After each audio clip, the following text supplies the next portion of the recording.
Bienvenue sur Mediapart et bienvenue à vous, Tassia Seabra et Pedro Stilo. Vous êtes tous les deux engagés de longue date dans les mouvements de lutte des favelas de Recife, qui est une grande métropole située au nord-est du Brésil. Cette ville était récemment sous le feu des projecteurs puisque fin mai, on a eu plus de 120 morts, on est aujourd'hui à 129 morts exactement, qui sont mortes dans la région après des pluies diluviennes qui ont provoqué des inondations et des glissements de terrain. C'est des pluies diluviennes qui ont été bien sûr aggravées par les dérèglements climatiques et c'est dans une métropole qui est considérée comme une des villes au monde qui est la plus menacée par le changement climatique. Alors Recife est aussi une ville où s'opère une forte ségrégation raciale et sociale et cela conduit à ce que entre les dérèglements climatiques d'une part et le gouvernement d'extrême droite de Bolsonaro, ce sont bien évidemment les habitants des quartiers populaires qui ont été les premières victimes de cette catastrophe. Alors Tassia, vous êtes productrice et réalisatrice, vous êtes aussi organisatrice dans les favelas d'événements féministes autour du rap et vous accompagnez notamment la scène culturelle artistique indépendante de la favela d'Ibura, on aura le temps d'en parler durant l'entretien.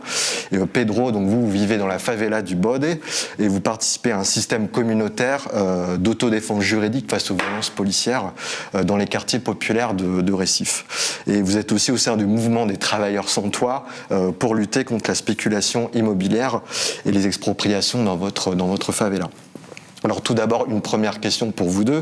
Est-ce que vous pouvez nous raconter très simplement comment vous avez vécu cette catastrophe dans votre favela, où vous vivez et où vous êtes donc également investi? Comment ça s'est vraiment passé concrètement dans votre voisinage?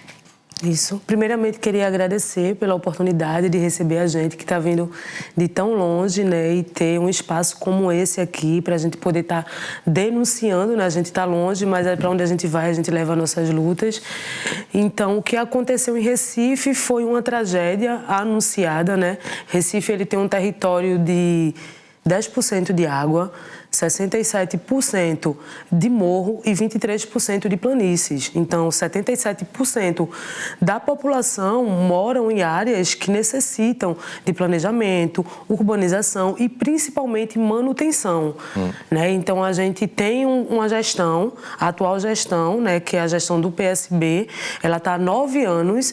Então, esses 9 anos eles estão negligenciando o orçamento que são destinados para essas áreas. Então, política é escolha. Então, o que aconteceu em Recife foi uma escolha política. Né? Ano passado, foi retirada verbas do orçamento para essas áreas e foi destinada à propaganda. Né? A gestão do PSB destinou 47 milhões de reais, que era para esse orçamento, e destinou para a propaganda. Então, antes do PSB, a gente tinha um governo que dialogava com a população, né? Porque um governo popular ele tem que dialogar com a população. E a gente tinha um programa que se chamava Guarda-Chuva. E esse programa, essa gestão, quando entrou em Recife, ele pegou 10 mil pontos de riscos e entregou a gestão com 7 mil pontos, né, resolvidos, vamos dizer. Porém, precisa de manutenção. E essa manutenção não aconteceu. E eu sou do Ibura, que foi o bairro que mais foi atingido, né? Que é um bairro de vários morros. A gente teve 87 mortes confirmadas, crianças, idosos. E os territórios que foram mais atingidos são territórios que, historicamente, estão abandonados pelas gestões, porque fica na fronteira entre dois municípios, que são Recife e Jaboatão dos Guararapes. Então, assim, historicamente, esses bairros que estão ali, que o que era para acontecer era que essas gestões tivessem um plano, né, unificar as forças para ajudar a população. Então, esse negligenciamento com as áreas de morro é histórico. Né? Então, a gente sofre muito com isso por causa dessa escolha política da atual gestão. Peut-être, Pedro, votre témoignage sur cette catastrophe? Então, a gente é do Bode, da primeira comunidade tradicional pesqueira do país, né? A gente está ali bem perto do mangue e já sofre com a falta de moradia digna, né? Morando muita gente ainda em palafitas. Então, quando essa catástrofe veio, a água subiu muito, então vários moradores e moradoras perderam tudo que tinha, as casas foram devastadas, assim como aconteceu no Ibura, as pessoas perderam todo o seu material do trabalho, todo o eletrodoméstico, então foi uma grande tragédia e muitas pessoas perderam a vida, que era o mais importante. Então, a gente entende que enquanto não planejar melhor aquela cidade, enquanto não pensar em tirar as pessoas das áreas de risco e pensar um plano urbanístico para as pessoas de periferia, né, que as pessoas possam estar em moradia populares e dignas, a gente vai continuar não sendo a prioridade política dessa gestão, que é de cuidar das pessoas. Não é essa prioridade para ela hoje. Nunca foi. E aí a gente, entendendo isso, viu tudo o que aconteceu durante essa catástrofe anunciada, onde muita gente perdeu tudo. E até agora, o mais incrível também é que não existe plano de reconstrução real para essas pessoas. As pessoas estão sendo acolhidas em abrigos, né, que não tem a estrutura para acolher tantas pessoas e que ainda não existe uma solução viável pautada pelas gestões das prefeituras e dos governos pernambucanos. Selon un rapport du GIEC, Recife est la 16e ville la plus menacée dans le monde par le dérèglement climatique. Vous avez déjà commencé un peu à l'annoncer en parlant de catastrophes qui étaient prévues, en tout cas de catastrophes annoncées. Vous pouvez nous expliquer pourquoi, vraiment dans Recife, ce sont les favelas qui sont en première ligne de ces dérèglements climatiques? Pourquoi, en gros, ce sont ces quartiers-là populaires qui ont le plus souffert de ces pluies diluviennes?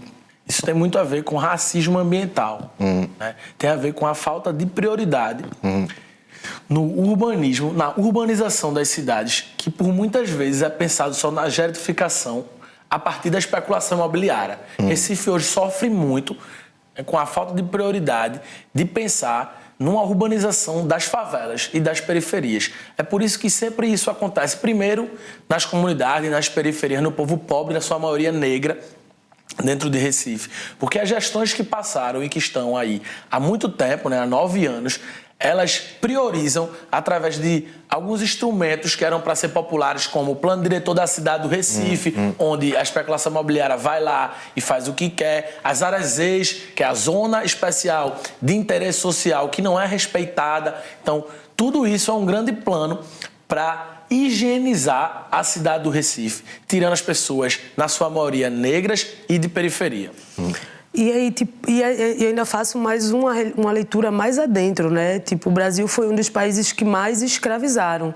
Claro. Então, quando existe essa falsa abolição, né? Que a gente diz que a gente vive uma escravidão disfarçada, do mesmo jeito que uma democracia disfarçada, não foram pensadas políticas públicas, né? Para os homens negros e mulheres negras que foram libertos, né? Essas pessoas tiveram que ocupar os morros. Então, quem mora em morro, quem mora em favela, historicamente, são descendentes de negros, de homens e mulheres negras que foram escravizadas. Então, há 131 anos, o Brasil vivia um cenário de escravidão. Então, isso é consequência de tudo isso. A gente não tem educação ambiental. A gente está numa gestão, a atual gestão, ela negligencia as pautas ambientais. O mundo todo sabe disso, né? Que o Bolsonaro, ele associa a pauta ambiental como coisa de comunista, né? Ele foi uma das pautas que mais foi negligenciada, que mais foi sucateada. Então, assim, a gente vive o Brasil é um país indígena, né? Então, a gente teve diversos ataques a populações indígenas, a gente teve diversos desastres, não só no Recife, mas nos 4 anos de gestões, foram diversos casos na Bahia, em Petrópolis, e está acontecendo, sabe? A natureza está lá e é reflexo, né, de uma não gestão, né, de um desgoverno, como a gente fala. Então, as favelas, ela surge daí, ela surge já desse negligenciamento, né? Em vez de pensar, ó, vamos pegar os libertos e dar um pedacinho de terra para a galera plantar. Não, eles quiseram trazer os europeus para o Brasil, né? Para embranquecer nessa ideia de eugenia, né? E a gente teve que ter um lugar, né? Nossos ancestrais foram e construíram as favelas. E a gente está, desde então, negligenciado historicamente. E isso acontece. Vous parlez déjà pas mal de racisme structurel ou de cette histoire coloniale qui est propre au Brésil. Une des meilleures façons, j'ai l'impression, enfin, une des meilleures façons qui le démontre et en lien avec ces catastrophes-là, c'est vraiment la question de l'absence d'une vraie politique publique en matière de logement et d'assainissement. Est-ce qu'on pourrait dire que les autorités publiques brésiliennes, elles sont coupables d'avoir permis des constructions dans des zones à risque où finalement les plus pauvres n'ont nulle part où aller et sont obligés d'aller là? A gente está em ano de eleição, né? Eles lucram com os nossos desastres. Eles deixam a gente ter fome para poder nos dar comida. Eles fazem com que nossas casas sejam soterradas para depois eles nos dar casa. Então, o Brasil ele tem uma política... Peut-être Pedro, si vous voulez rajouter quelque chose. Então, a gente entende que o que acontece muito no Brasil é uma pequena elite, ainda burguesa, que vem historicamente dos seus privilégios, das suas heranças, que domina principalmente hoje a política, né? Como a gente chama de politicagem, faz muitos brasileiros, principalmente nas periferias, não entenderem que tudo que a gente faz também é política. Então, essa política pública é, sim, pensada para uma pequena elite. Quem está hoje gerindo o país federalmente, estadualmente e municipalmente tem, sim, culpa de tudo que está acontecendo, porque só pensa uma política pública direcionada a essa elite. Só pensa uma política pública, inclusive, excluindo as pessoas dos processos eleitorais dentro de uma falsa democracia. As pessoas, hoje, dentro do Senado, a maioria são de homens ricos brancos. Isso não reflete, inclusive, a população brasileira. Então, toda política, muitas vezes, é pensada, direcionada a uma minoria, que é quem vem dominando o país há muito tempo, em cima dos nossos corpos e corpas de negros e negras. Os políticos no Brasil, fazendo uma analogia com o narcotráfico, eles fazem um papel a gente chama de aviãozinho no Brasil. Não sei se tem uma expressão para francês, mas eles assinam as leis, né? Como o antigo ministro do Meio Ambiente, que era Roberto Salles. Salles, no meio da pandemia, teve uma frase histórica que ele falou: vamos aproveitar para a gente passar a boiada. A passar a boiada era tipo, né, liberar as leis. A gente tem uma lei muito rígida referente à Amazônia, referente ao meio ambiente, justamente pelo Brasil entender, né, essa riqueza natural que a gente tem lá. Então, a gente teve essa gestão que realmente passou a boiada, né? Então, a gente está sofrendo essas consequências agora disso. Né? Então, é total culpa do governo, tipo, e de qualquer um que entrar, de qualquer um que assumir, vai ser culpa dessa gestão. Mas a gente entende que essa atual agora vai deixar muitos danos, né, para as próximas gestões, que, se Deus quiser, vai sair. Pour parler un peu plus vraiment des victimes, vous commenciez déjà aussi à l'évoquer, les favelas, elles subissent énormément de violences policières, notamment envers les personnes non blanches. Entre tout ce que vous avez un peu décrit, l'urbanisation sauvage, le manque de politique publique et ces violences policières-là, est-ce qu'on peut dire que le racisme structurel au Brésil fait que ce sont vraiment les pauvres et les personnes non blanches qui sont les premières victimes des dérèglements climatiques? Com certeza, né? A falta da política pública, que é muito interessante aqui, a única política pública que funciona realmente no Brasil é o braço armado do Estado, que é a polícia. É a única política pública que está em todo o território, que está sempre dentro das favelas. Não chega a educação, não chega a saúde, não chega a arte, não chega a cultura, mas o braço armado do Estado sempre chega. E chega num diálogo falido da segurança pública, porque o modelo de segurança pública de guerra às drogas e dessa caça à juventude negra e periférica faliu no país há muito tempo. Nós temos a polícia militar que mais mata, que mais morre no mundo.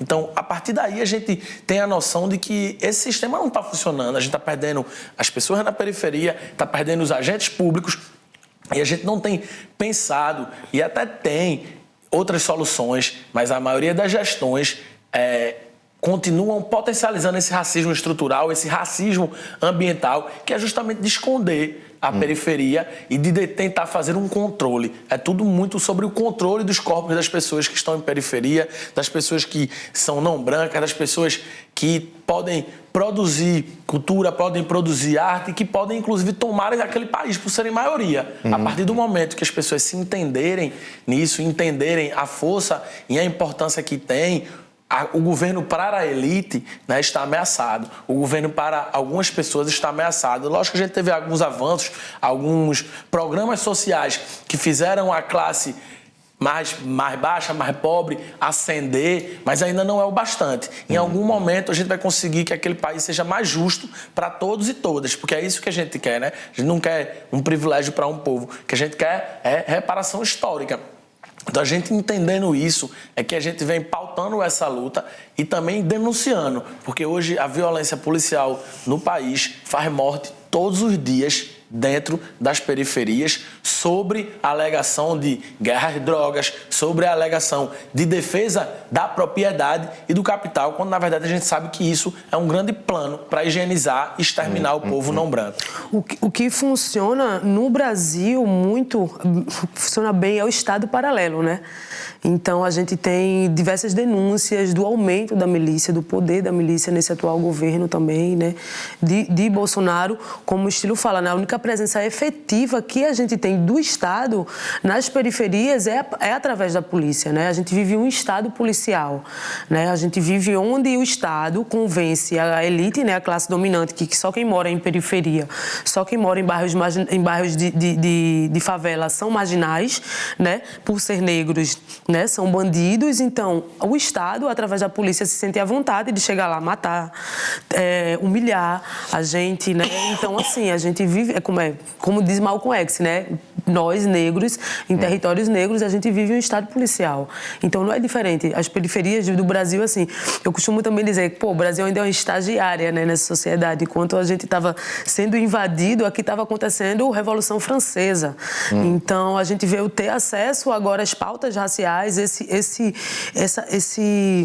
boom dessa consciência racial nos jovens negros. Eu acredito muito nessa esperança. Esse ano a gente teve uma campanha imensa nas redes, com os artistas. A gente teve mais de 2 milhões, quase 2 milhões de jovens entre 16 e 18 anos que tiraram o título de eleitor para ir às urnas, né? Então, foi uma campanha. A gente também... Essa esperança também está surgindo, né? Nos nossos corações, a gente está acreditando que a gente precisa acreditar, né? Senão não vive. Justement, vous pouvez nous raconter un peu sur place comment la solidarité elle s'organise face à cette incurie de l'État brésilien? Em bairros de periferia, eu acho que é um consenso, nós que fazemos parte de coletivos, né, em todos os bairros, tem essas lideranças que se auto-organizam. A igreja também tem um papel muito importante também nas periferias, é uma faca de dois gumes, claro, porque algumas pessoas... O Brasil, a fé... né, a igreja é um bote de salva-vida, né? Não só no Brasil, mas assim, muitas pessoas usam, e principalmente a política. Hoje a gente tem uma bancada evangélica dentro do Congresso, então tá uma loucura. Mas nos nossos bairros foi a organização popular, os moradores. No Ibura, eu sou coordenadora e cofundadora do coletivo Ibura Mais Cultura, que foi que viralizou, e a gente se organizou com outros coletivos locais e com moradores, e através das redes sociais a gente conseguiu mobilizar as pessoas. E como a gente se constrói em rede, né? Acho que é a gente, né? Essa organização não dá muito para... O governo, o Estado, ele vem depois que a gente faz um barulho. Então, começou os coletivos se organizarem, começou a chegar as doações e a gente conseguiu montar algumas bases. A gente tem umas associações nos bairros de periferia, a gente ocupou essas associações e em alguns lugares o poder público veio chegar depois de uma semana, assim, tipo, na outra semana, né, eu presenciei... cheguei no local, no exato momento, onde tinha uma família soterrada e os moradores estavam tirando com as mãos, colocando barro dentro do balde e passando um para o outro. Eu acho que foi esse o vídeo que você viu. E aconteceu isso em diversos pontos, em diversas localidades. Assim, foi cenário de guerra. Eu nunca vi. A última cheia que a gente teve, Recife, ele tem um histórico de algumas cheias que aconteceram. A última que teve foi em 1966 e teve 175 vítimas. Então, essa última agora foi a pior cheia, o pior desastre, né? Em 50 anos que aconteceu. Então, estamos não só na questão... em relação a esse desastre, né? Acho que na questão de moradia, na questão das problemáticas locais, nós estamos sempre nos organizando. A gente precisa se organizar, porque senão a gente fica esquecido. E foi esse sentimento, nesse momento desse desastre que aconteceu, que abraçou os recifenses, que abraçou os pernambucanos, foi o sentimento de abandono por parte do governo, por parte do Estado. A gente entende que a periferia ela busca estratégias de organização há muito tempo. A periferia ela tem condições políticas de pensar, organizar e executar. Foi o que aconteceu agora nesse momento, que já acontece em outros momentos, não de catástrofe, mas da gente pensar como é que a gente consegue chegar onde o Estado não vai chegar, porque isso vai acontecer diversas vezes, infelizmente, no país. O Brasil, o Estado demora a chegar sobre diversas temáticas, e aí na catástrofe a gente correu um pouco mais. Lá na comunidade do Bode tinha acabado de acontecer uma tragédia sobre um incêndio, onde mais de 200 famílias perderam seus barracos, suas palafitas, e logo após veio as chuvas. Então a gente criou uma associação de moradores e moradoras das palafitas da Vila da Ponte, por exemplo, e essa é um dos exemplos de estratégias de autogestão e organização onde as pessoas de periferia correm e fazem pelas pessoas de periferia. Une dernière question, est-ce que vous pouvez nous dire ce qu'a fait Bolsonaro suite à la catastrophe? Est-ce qu'il est venu? Est-ce qu'il a montré son soutien aux victimes? Est-ce qu'il a fait des annonces? O atual presidente Bolsonaro fez o que ele tem feito de pior, que é espalhar mentiras, fazer fake news e criar intrigas com os governadores dos estados no Brasil. Ele prometeu um valor, que inclusive é o mesmo valor que ele prometeu na catástrofe quando aconteceu em Petrópolis, né? Só que dentro do orçamento não existe uma forma que ele consiga pagar esse valor que ele prometeu, né? Isso é uma mentira. E mais uma vez, ele desmonta uma política pública, que é a política pública de habitação, que era o então Minha Casa Minha Vida, onde ele retirou 98% do investimento anual. Na minha comunidade, por exemplo, tem um habitacional parado, uma habitação social parada, porque não existe mais repasse do governo federal, porque existe uma briga hoje entre o governo federal e o governador do meu estado. Então, o que está acontecendo hoje é que o atual presidente ele está politizando todas as brigas. Um ano eleitoral, ele tenta a reeleição, mesmo tendo um índice de aprovação baixíssima. Então, o que ele fez na nossa capital foi lá contar suas mentiras e não condizer com o trabalho de um presidente, que seria pensar de novo políticas públicas e se organizar formas de recompor a vida daquelas pessoas. Ele negligenciou, na gestão dele aconteceu diversos desastres naturais e diversos desastres políticos, chacinas, e ele negligenciou o tempo todo, principalmente durante a pandemia, né? É importante a gente lembrar aqui que ele é uma vergonha, né? A gente denuncia que nós temos vergonha do que aconteceu. Ele não cuidou da população, ele não exerceu o papel de um chefe de Estado.